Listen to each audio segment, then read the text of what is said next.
Hello, everyone, and welcome to another episode of Liberated Panda with your co-hosts, Angel Tang, and myself, Jason Wirt.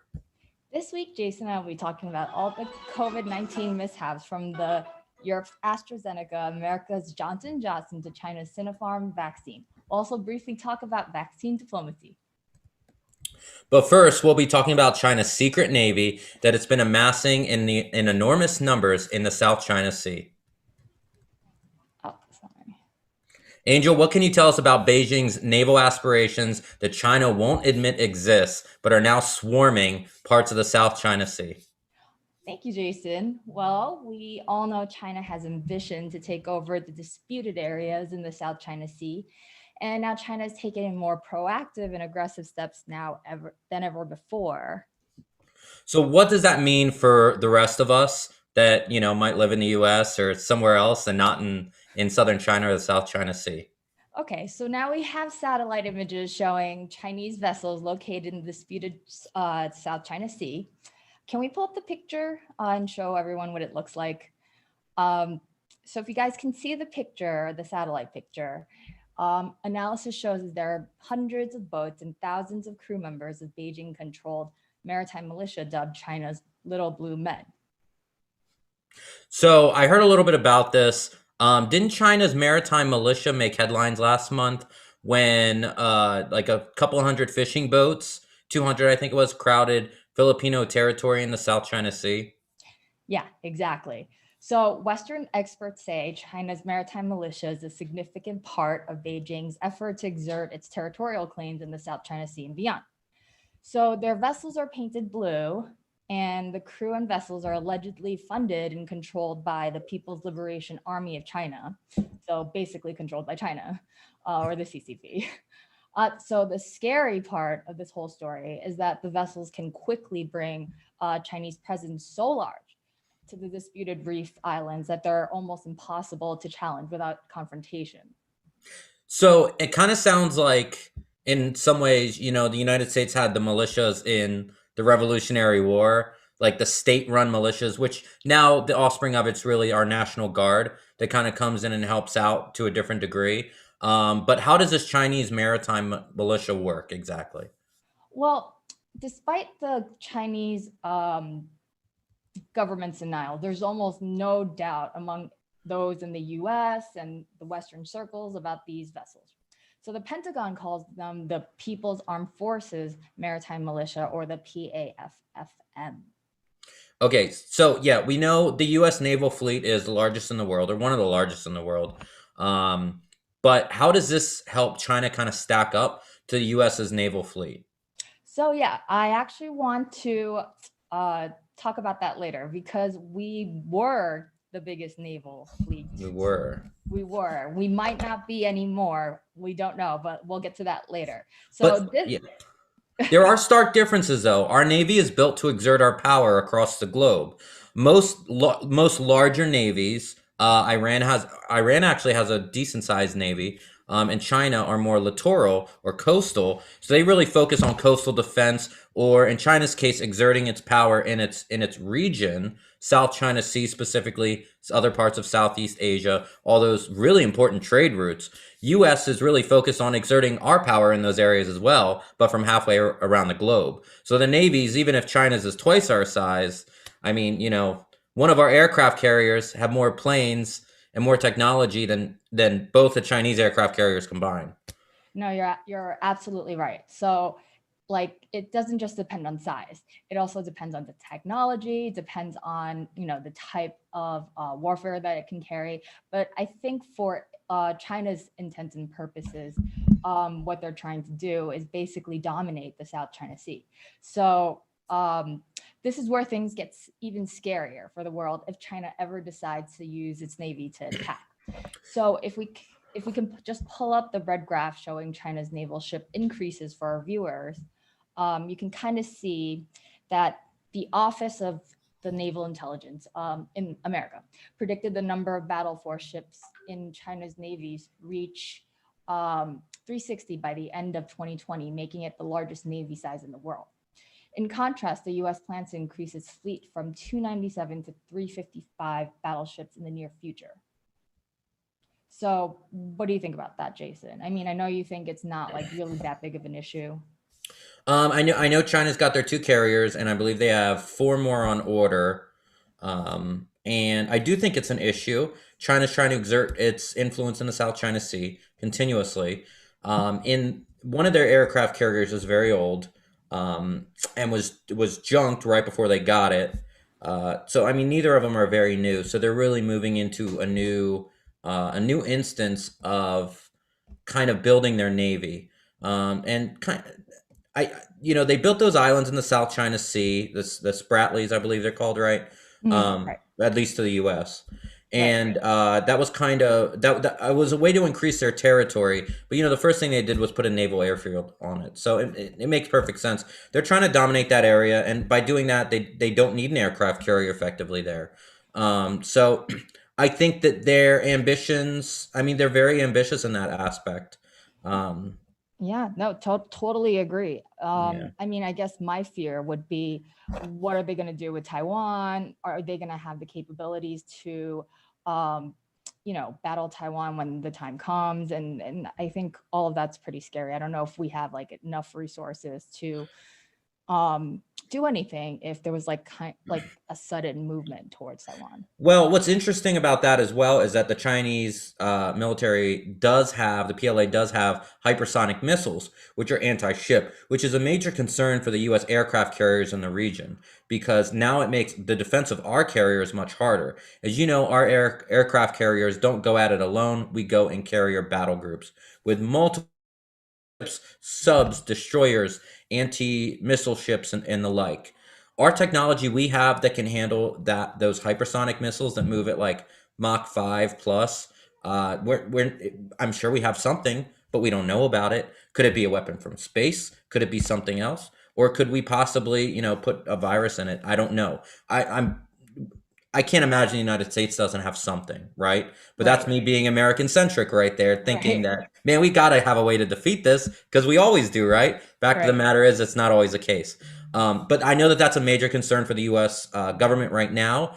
The other thing to think of, and this is pure speculation, we always talk about countries with nuclear bombs and missiles and devices and stuff, right? And you always have those asterisks for nations that you're pretty sure have them, but don't officially admit it. The first is Israel, right? The idea that Israel does not have nukes sitting in the Middle East, where you have Iran on one side of them that vows death to them pretty much on a daily basis. I mean, I think everybody knows that Israel probably has nukes. There's probably a good chance, to be perfectly honest with you, that Taiwan might have nuclear missile subs at some point sitting there waiting for Beijing to possibly attack, because there's a reason why Beijing hasn't taken those measures through all these years. Right? It's not just the United States, but there is other deterrence. So if Beijing knows that they have some form of mutually assured destruction, this is just pure conjecture on my part. Sure. But I have heard rumors about it, that it could possibly be the case. But if you have a mutually assured destruction there, knowing that the Taiwanese military might have something there, I mean, that would be a good reason to not even think about invading, but try to gradually exert your pressure.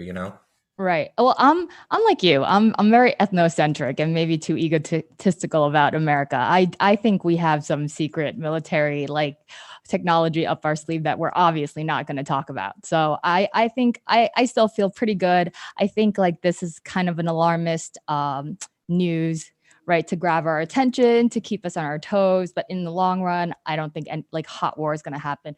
But who knows, right?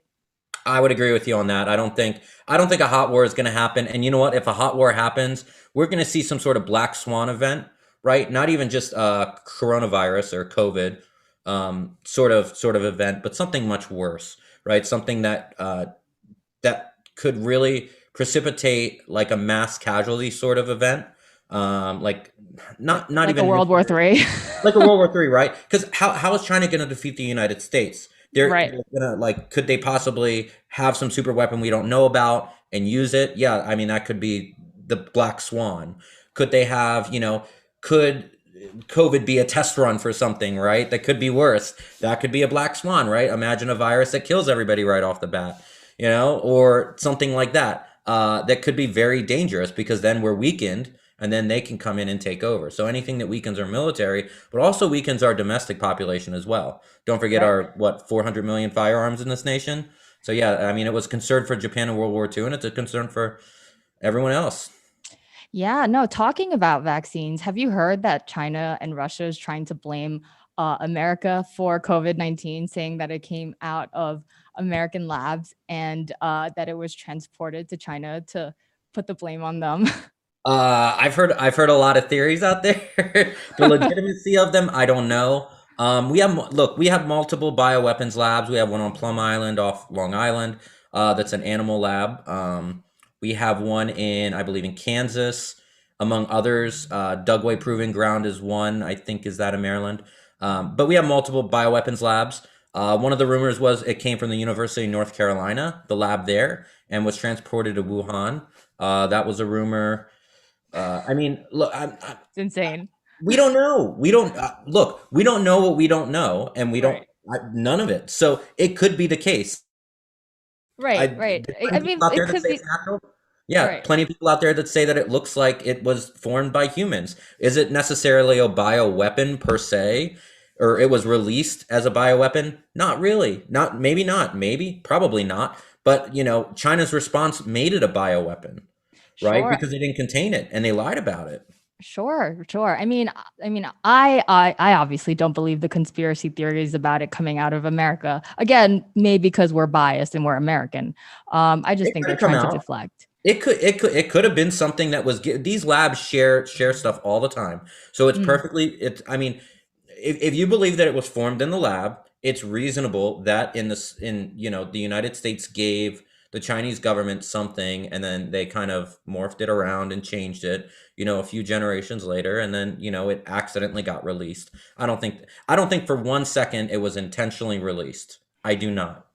Okay. I mean, that I actually kind of I can see happening, because that's a lot more nuanced than us or anybody unleashing it into the world. It being like a collaborative effort between US and China, and it accidentally forming into something more dangerous, that's believable for sure. Yeah, but China and Russia, what they're getting at is that it was, let's say the North Carolina lab thing is where it came from, okay? Their attitude is it started at the North Carolina lab. The US wanted to release it, so they brought it over to China, just released it, and then now the world has problems. I don't think for 1 second that happened. Right. And if it did, then we all have bigger issues, right? Right, definitely. So moving on to our next topic of the day, also all about vaccines. Jason's going to tell us all about the COVID-19 vaccines and all the mishaps. I don't know if everyone's heard about the various mishaps that's been happening with all the vaccines. It seems like when it comes to COVID-19, nothing is running as straightforward as we wish it would be. So, Jason, what's the latest ingredient? Isn't that the truth, right? Yeah. So everybody's heard we have 3 domestically provided vaccines now. We have the Pfizer vaccine and the Moderna vaccine, which have both been out for a while. Both are mRNA-based technology. Basically, it changes your DNA to see COVID and attack it. That is a new form of vaccine. Talking about secret military programs and stuff. We may have had an mRNA vaccine in the past. We developed this vaccine very quickly, so that's a good conspiracy there. We probably had some sort of mRNA vaccine program in the past, which allowed us to do this. But that's a whole nother thing, right? But it is new technology. Then we have the third vaccine, which is a Johnson & Johnson one, which was the one-shot version, recently released. It uses an adenovirus, much like to kind of enter the cell, and just like normal, like flu vaccines and other vaccinations, where it uses a part of the active virus to kind of elicit an immune response and create immunity for that. It is one shot. It is similar, the Johnson & Johnson vaccine is, to the AstraZeneca, which was given in Europe, jointly made by Oxford University and AstraZeneca. But I forget if AstraZeneca is one shot or 2. Both, though, are having issues with blood clots. AstraZeneca was pulled off the shelf, I believe, for a week in Europe due to blood clots. Right. And both the FDA and the Center for Disease Control have recommended pausing in giving out the Johnson & Johnson vaccine after 6 reported cases of cerebral venous sinus thrombosis, blood clots, blocking blood flow out of the brain, And that's pretty deadly. So right now, I believe we only have 2 American cases. One person has died and one's in critical condition. So, like, which type of people are most in danger of forming these clots? So what we found, at least so far reported, women 18 to 48, about 1 to 3 weeks after getting the vaccination, have been the ones that they've noticed these clots in. And mind you, this is just in the Johnson & Johnson, and there's other clotting issues, I guess, in the AstraZeneca. So this does not have to do with the Pfizer or Moderna vaccines. Hmm. Still, I hear that, you're 10 times more likely to be struck by lightning than forming these blood clots. So I don't want to give everyone the wrong impression that these vaccines are at all dangerous. It seems like this is horrible news coming out to scare off more anti-vaxxers and those hesitant to get the vaccines in the first place for such a minor risk.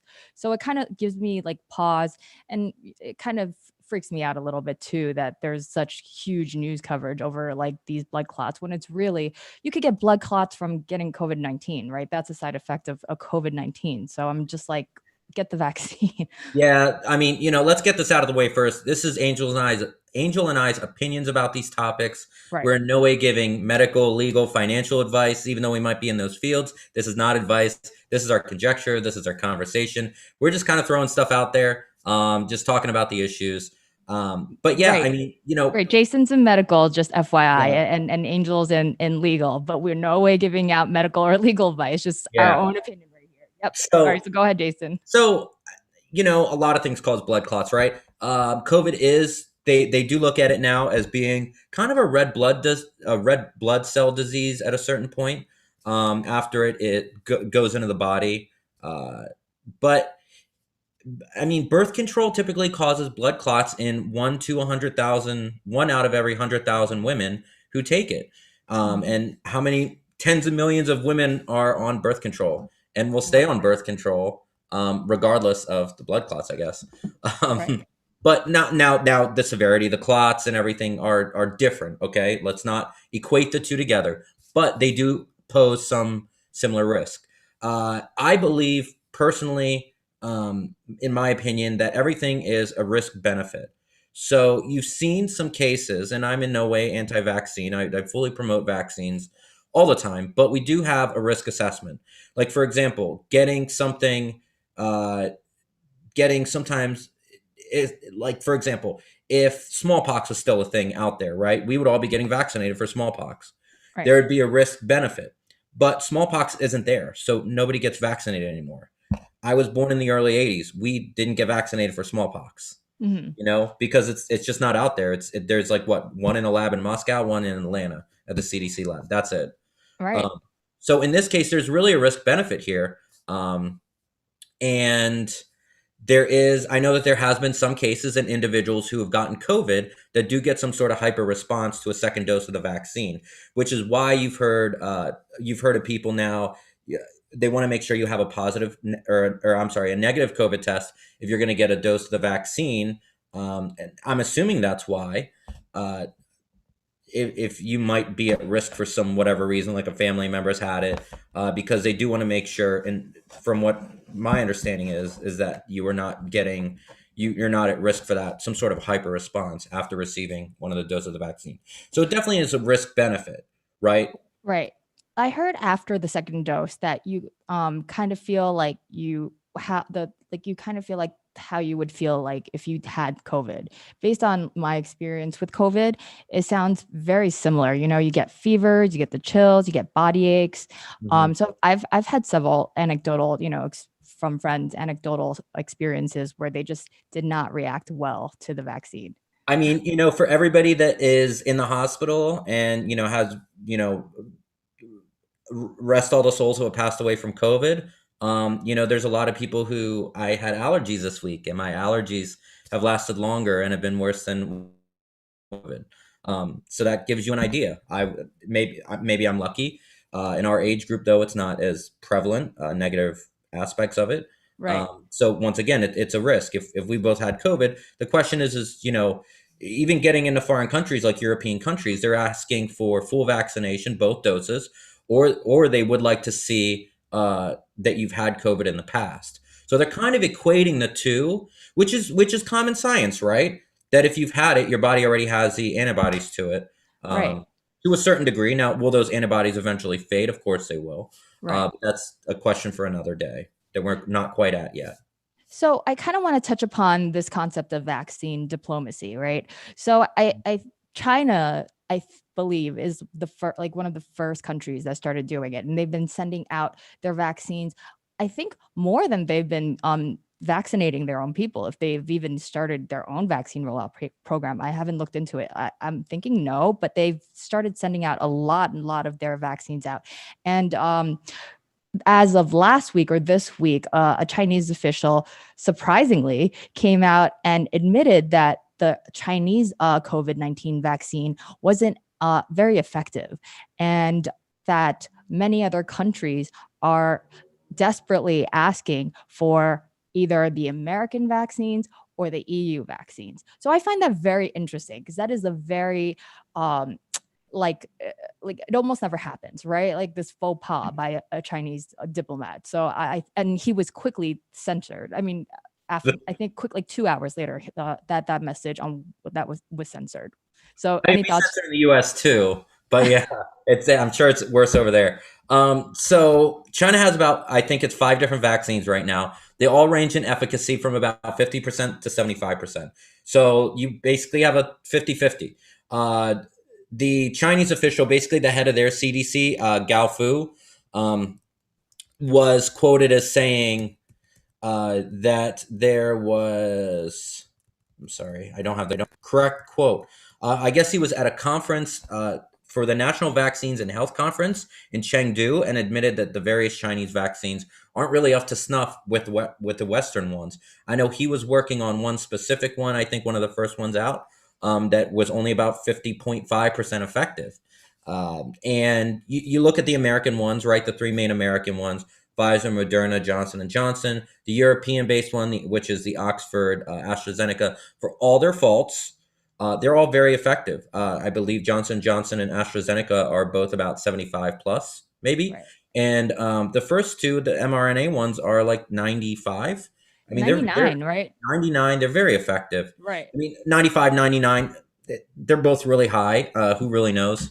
But I mean, efficacy right now is not really an issue. And one of the other things he admitted was that the Western mRNA versions were definitively superior to the Chinese versions, and that they should probably go into, China should go into this direction for the remaining COVID vaccines, and they should look to develop something more effective, which, I mean, that's a rare admission by a CCP official. Very rare. Definitely. So let's talk a little bit more about this vaccine diplomacy thing. So China's using these vaccines as a sort of diplomatic measure to increase their global standings, right, Jason? Yeah. I mean, never let a crisis go to waste, right? Right. So one of the great things, I guess, about this is that countries need vaccines. You have the US, you have the EU with AstraZeneca. Let's just lump them all together. And you have China. Those are the 3 with vaccines. I guess Russia has a vaccine. Some other countries have vaccines too. Their efficacy, I mean, we're not really sure. We have to rely on what we know. But Xi last year said that he was going at a World Health Assembly in May 2020, considered COVID vaccines to be a, quote, global public good. But apparently, Xi's global public good was more like a global people of China good. Of course it is. Yeah, I mean, what else would it be? The idea that they can kind of give countries vaccines and, kind of dangle that carrot at them. It's interesting, because this isn't a health thing anymore. It's really a economic and a safety measure. Because if your country cannot operate because of fear of COVID, let's take the deaths and hospitalizations and those costs out of it, right? The pure fear of COVID, and I mean, look at the United States right now. People aren't opening up. Teachers don't want to go back to teach. Honestly, everybody has their own opinion about the numbers, but one thing's for sure, a lot of people fear the virus. So that sheer fear is driving economies haywire, and it has for over a year now. And what does that do to a country? It destabilizes it. Look at, we passed trillions of dollars in the name of COVID. Granted, not all of it's for COVID, but trillions of dollars in the name of COVID. It's destabilized the United States American way of life, no doubt. Absolutely. And so, yeah, the ability for China to really say, like, dangle that carrot, hey, I can help you with this to get you back to normal. But, I'm going to give it to you at a discount too, but I need your help. A lot of countries are going to say, I'll take it. We talk about in the past, they've done One Belt, One Road, right? Their program of infrastructure in Africa, Southeast Asia and stuff. We'll build you a port. We'll give it to you, on a loan if you can't, but then you can't pay the loan. So they're effectively loan sharks. And then they take the port back. So now it's their own little piece of land, that they can control. Interesting way. But they're really good at dangling those carrots to other countries. So it sounds like, and let's go back to your favorite Republican, Jason. Sounds like China's a bit like Mitch McConnell, right? Trying to extract their pound of flesh for every little good thing that they do, right? So I got a serious question. Is it even that good? I mean, their vaccine is 50%. So you're lucky if you get something good. It's Mitch has a little bit more class, in my opinion. But I mean, it's a fair point, right? You're right. It's out of, these countries are acting out of desperation, and it is definitely a concern. Right. And they appeal more to like third world countries and like poorer countries. I mean, that's really where they're doing their diplomacy, right? Oh, for sure. Because you look at the United States, you look at AstraZeneca, right? Even though the British and the EU are kind of on the outs, you have with Brexit, they're all allies still. They're going to share they're going to share that vaccine, right? You're effectively going to give it to your allies first. So it's kind of like a race of, okay, and your existing trade deals, allies and existing trade deals first. So now it's kind of a race to, for China, they're like, hey, let's create new allies by giving our vaccine out. Let's see who wants it. Let's see who's going to give us something for it. Right. That nobody wants. I mean, so have you heard they all that? want it. It just doesn't always work. Right. Well, if they can't get the American and the EU one, then it's better than nothing, right? But it's better than nothing. Right. But China has to extract that pound of flesh. So you got to ask yourself, is it better than nothing? Because you might owe them for a while. Exactly. And have you seen it's not only China that's engaging in vaccine diplomacy. I don't know if it's vaccine diplomacy, when we do it, I guess it is. But have you read that Joe Biden has sent 100 million doses of Pfizer, I think, AstraZeneca to Mexico and Canada? Because we ordered just like way too much. I mean, first of all, I don't think ordering it's interesting because number one, is this going to be seasonal? Are people going to have to be revaccinated every year? Because that message tells me that it's unlikely that they do. Because if they did, even if you didn't like the AstraZeneca because it didn't work as well, or it possibly gave blood clots, right? Like that at a higher rate, they would still stockpile it out of necessity because it's dangerous not to. So that's an interesting point. That didn't occur to me. So you're just looking at kind of the logistics of that. And I mean, that kind of tells me a lot. I haven't heard that before. But is it vaccine diplomacy? They're close allies. And remember, we have a lot of people, the crisis at our southern border, which we're going to get to again next week, is we have people that are not vaccinated, that are COVID positive, sitting in these detention facilities, I'll call it that. But that, that have symptoms. And what are you going to do? So maybe he's trying to kind of cut that off a little bit. I don't know, or vaccinate some of those populations. But that is, honestly, it makes a lot of sense. And that's a good move because you have those people coming across our borders. A lot of Mexicans and a lot of Canadians come across the U.S. borders legally every single day to work and for commerce. So yes, that's honestly probably a really smart move. Yeah. So I applaud him for that. Totally agree. And so like the border crisis is, or the border situation, right? We don't want to call it the crisis. The border situation is something that's near and dear to Jason's heart. So we're going to be talking about that next week. But for this week, we're all out of time. So if you have any questions or comments, leave it on our Twitter, Liberated _panda. That's our handle, or leave us comments. Jason, any last words? No, thanks everybody for tuning in. And we're going to keep trying to cover the most important stories every week. Awesome. We'll see you guys next week right here on Liberated Panda, 6 p.m. Eastern. Bye, guys. See you guys. Bye.